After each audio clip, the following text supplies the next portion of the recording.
Welcome to Beta Mail, where today I'm going to show you how to level an uneven surface ready to put a shed down.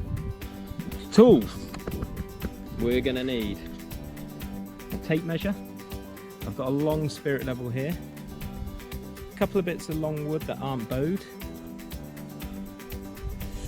a spade, a smaller spirit level, line marker, or you could use talcum powder, and then a pencil as well. And in terms of materials, got some old patio slabs here, and that's what we're going to put the shed base on. Okay, a couple of considerations when you're siting your shed. On this piece of ground, it slopes away as we look at it from right down to left. So I found as flat a piece of ground as possible to cause minimum digging that I'll need to do. And also I wanted the edge of the shed to be a little bit of distance from this hedge here, so we can run a lawnmower down it, and then puts you off storing any rubbish down the side and it never getting seen again.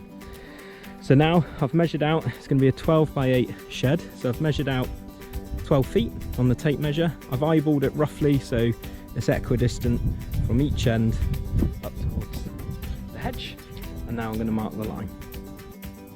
Right, I've marked my line, so this is one straight edge that I can now work off.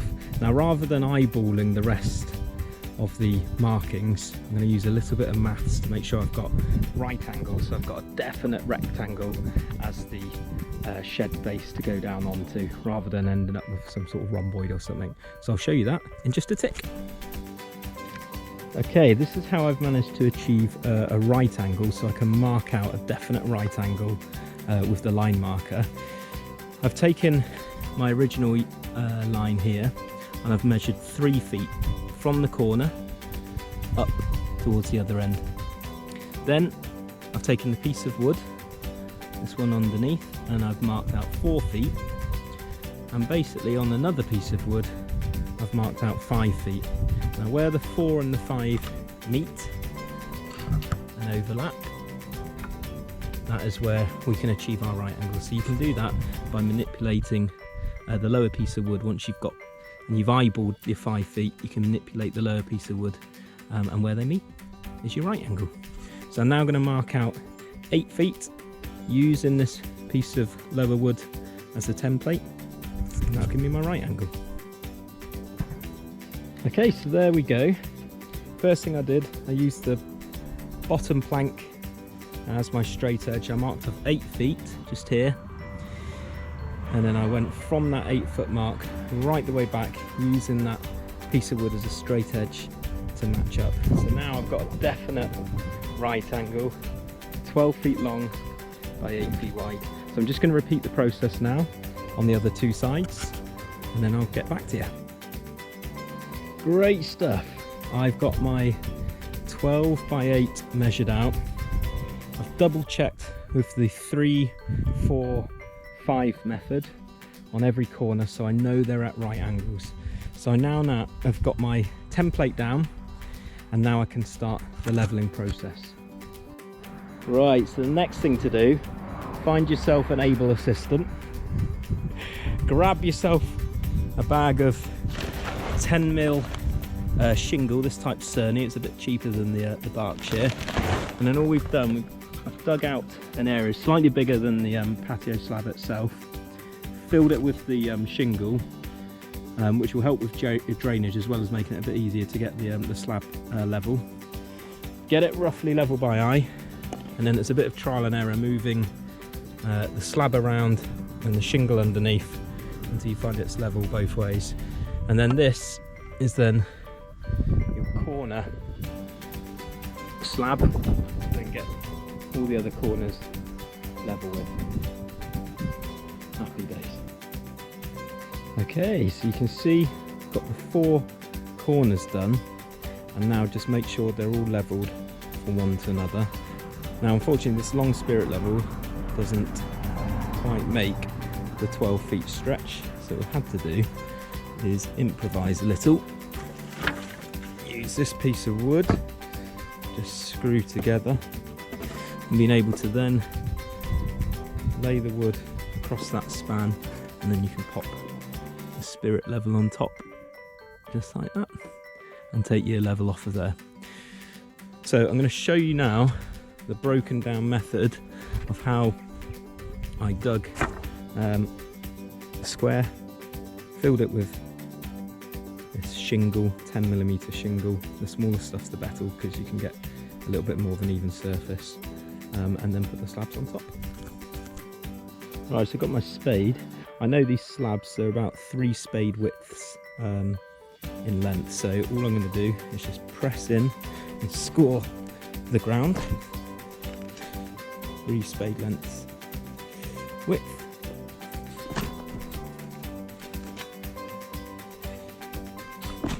I'm going to do that in a square all the way around. So next thing I can do now is, once I've got the square scoring, is then pop the spade in, push it in, and then lift, and that'll bring up a piece of turf. And take the turf out of the way and pop it down to one side. And again, if you've got a wheelbarrow, you can just chuck this stuff straight in the wheelbarrow. I'm keeping it close to hand, so I might need to level up outside of the shed perimeter in order to either build a ramp or something like that, so I'm just keeping it nearby for now. So I've now got the turf off of the square. All I'm going to do now is just spread it around a little bit and compact it down, a bit of body weight, a bit of jumping up and down, and then that'll just help the shingle just sit a bit more evenly on this mud base. Right, so I actually got this stuff from Build Base. It's called 10mm Cerny.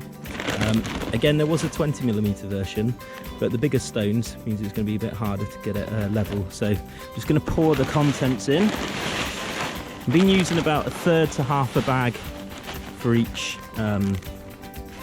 hole, and then we're just going to spread it around, get it roughly even to the eye.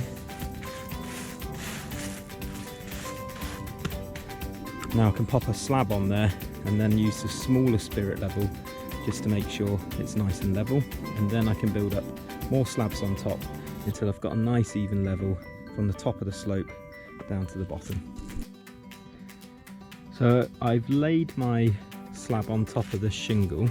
What I'm looking to do now, using the small spirit level, is just see if I need to build up the shingle on one side. So it needs to come up on this side, and it needs to come up on the bottom side as well. So then I can move the slab out of the way, and literally just by hand just going to pull some of the shingle down, and I needed it up on the right and on the bottom as I look at it. So I'm just going to do that by hand, and then it's just testing and adjusting, getting rid of any turf, so that'll compact over time. Just testing and adjusting until you get that bottom slab correct, and then you can build up the other slabs on top to get the correct height from the top of the slope down to the bottom. Right, so I've been testing and adjusting. I've now got this slab pretty level. I don't know if you can quite see that. Top tip, one thing to be aware of, if your slab surface is uneven, just be careful of not getting the spirit level on one of these knobbles, because then that'll set it off. So you just need to move the spirit level around so you've got a nice even level right the way across. So now you just see, adjust it. I'm building slabs up until they come in line with that spirit level, because I know I've got a nice even level from this corner here down to that corner. So I'm going to keep adding until the slabs touch the underside of that spirit level. And then I know I've got a nice even level right the way across to support the base of the shed. Relief. So the actual shed base I've got is already constructed. There's actually 5 bearers which run lengthways right the way up, massive great logs of timber. Now I've only got enough slabs to do 3 of these sort of built up pillars to support the weight of those bearers.